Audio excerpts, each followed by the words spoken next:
In today's lesson, we are going to be looking at the first part of factoring trinomials. So again, this should be reviewed from grade 10, but we are going to review it because again, it doesn't hurt to go over these concepts again.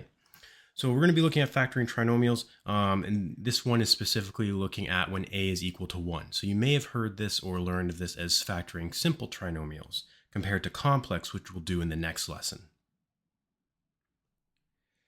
So we have a standard form of a quadratic, which is f of x is equal to ax squared plus bx plus c. Now this is one of the three forms of a quadratic. We've already looked at the other two, the factored form and the vertex form, and this is the third one, standard form. Now if I factor standard form, or the standard form quadratic, right, it is a trinomial, and when it is in this form specifically, when a equals 1, we factor it, the product, or the factored version, is a product of binomials, which we see down here. So when we take our standard form, and when we factor it, we end up with our factored form. So that's where the name comes from. Where I'm assuming that's where the name comes from, right? We factor the standard form and we end up with our factored form, which we have looked at, right? The r and the s, those are our x-intercepts. Again, that's our factored form. Now the factored form, the way or where it comes from, right, and how we get those values from the standard form is when we factor it, right, we basically are looking at the middle value, because the two middle letters, r and s, when I add r and s, I get my b value. So s plus r is equal to b, and the r times the s is equal to my c value. So you might have seen these terms before, or this relationship before between the factored form and the standard form. This is going to look a little bit more familiar when we talk about how to factor these trinomials. And we're going to learn how to factor it using the sum and product method. So you've probably heard that before or looked at that kind of idea before. Right? So if I have x squared plus 8x plus 15, the sum and the product method, the sum is basically saying two numbers, r and s, have to equal my middle value. The product is saying r times s has to equal my c value, or 15. So this is the sum and product method for factoring, looking for two numbers that add to 8 but multiply to 15. Right, so if we go through and we think about what numbers multiply to 8 and multiply to 15 and add to 8, we are going to find that it is 5 and 3. Now, when you're looking at trying to find these numbers, definitely look for the two numbers that multiply to 15 or that multiply to the product first. There are fewer numbers that will multiply to 15 than there are that add to 8. So always start with looking for the two numbers that multiply first, then check to see if they work for the sum. Once we find our two values, those are going to go right into our brackets with x. So in these cases, when a is 1, we're just going to have two brackets. X is the first value in both, and then the values that we found, we're going to plug exactly in as we see them. So plus 5 and plus 3. And that's it for factoring, at least in this form. Right? So it's just looking for that sum and product, looking for the two values, and just plugging them in to our brackets with x, or whatever the variable happens to be. Now, keeping in mind, it does have to fit this form.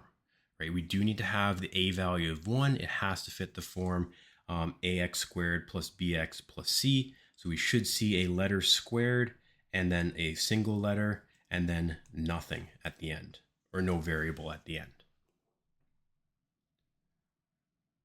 Looking at another example, again, sum and product method, we're looking for two numbers that add to -7 and they multiply to -18. So again, we have to keep in mind looking at the sign in front. That will be important. So both of these were negative because of the minus in front. And then again, I'm going to start by looking for my numbers that multiply to negative 18. Right? So you can think, okay, negative 18 and 1, okay, that doesn't work. That won't add to negative 7. 2 and 9, 2 times 9 is 18. And 2 and 9 I can probably play around with to get to 7. I just have to think about which one's going to be negative and which one's going to be positive. Well, if I do negative 9 plus 7, right, negative 9 and positive, or 2, sorry, so negative 9 and positive 2. When I add those together, that does give me negative 7. When I multiply, it does give me to negative 18. If I were to do it the other way, negative 2 and 9, that does multiply to negative 18, but I add them and I get positive 7. So if you ever find that it multiplies, or the multiplication or the product works, but the sum you get the opposite sign, just switch the sign on your two numbers. So now I can write out my factored form. The two binomials, or the two brackets, are going to be x at the first term, and then one is going to be minus 9 and the other one is going to be plus 2. And that's my factored form. So you can kind of see how we can go from standard form to factored form. And factored form is a nice form of a quadratic because it tells us the x-intercepts. And we can also convert from factored form to vertex form. So we're not going to do that right now. We're just going to worry about converting between the different forms, but just so you kind of have that in the back of your mind of how we can go from one form to another depending on what we're given.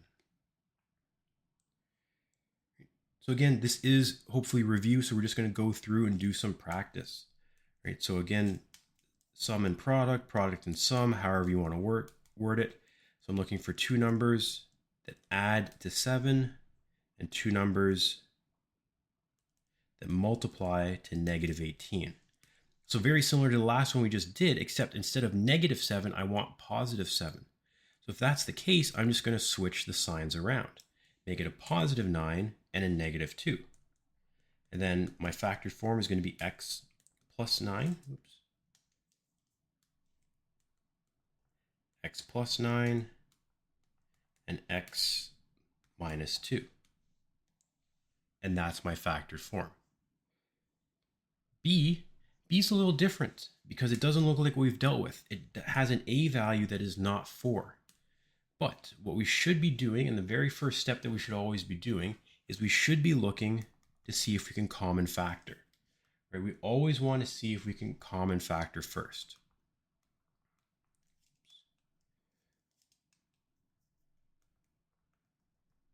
So always common factor first.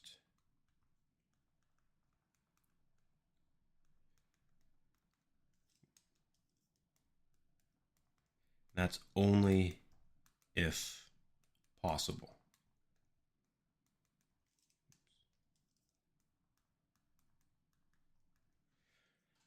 Not every trinomial will be able to be common factored first. We'll look at those examples tomorrow or in the next lesson.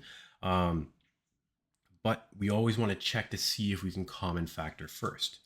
And our goal when we're common factoring a trinomial should be, can we get the value in front of x squared to be 1? Can we take out this coefficient as a factor? And in this case, we can. I can take a 4 as a common factor out of everything that remains, or every coefficient. I'd be left with x squared minus 7x plus 12. So I can common factor a 4 out of that trinomial, and the resulting trinomial is a simple trinomial, or a trinomial where the a value, the value in front of the x squared, is now 1. So now I can go through and use my product and sum method, or sum and product, we'll keep it consistent. I'm looking for two numbers that add to negative 7, and the same two numbers have to multiply to 12. Going through, thinking about this, if you need a multiplication table, by all means use one, at least to figure out your values, then you have to play around with the signs. But I get, so I think 12 and 1, that won't work. 2 and 6, that's closer, but no. 3 and 4. 3 and 4, oops. 3 and 4 do work. However, when I add those two positives, I get a positive 7. I want a negative 7. So again, when we have the same value when we multiply, but the wrong sum or the wrong sign on the sum, change the signs. Because if I have two negatives multiplied together make a positive, and negative 3 plus negative 4 make negative 7. So now I can replace my bracket or my trinomial with two brackets. X will be in the first spot. The second spot, one will be minus 3 and one will be minus 4. And that's my factored form. So again, we had to common factor first, but then after that, we were left with a simple trinomial, and we could factor using the sum and product method.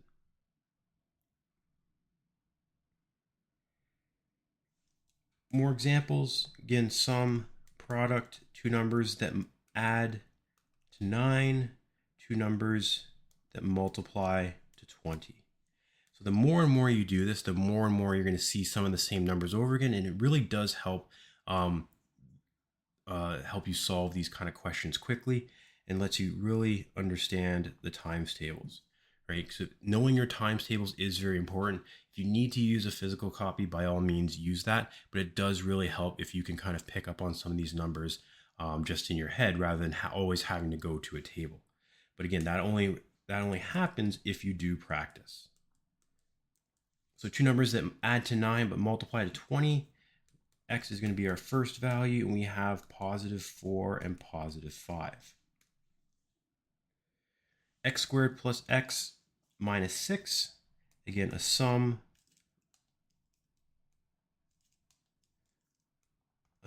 of, in this case, two numbers have to add to 1.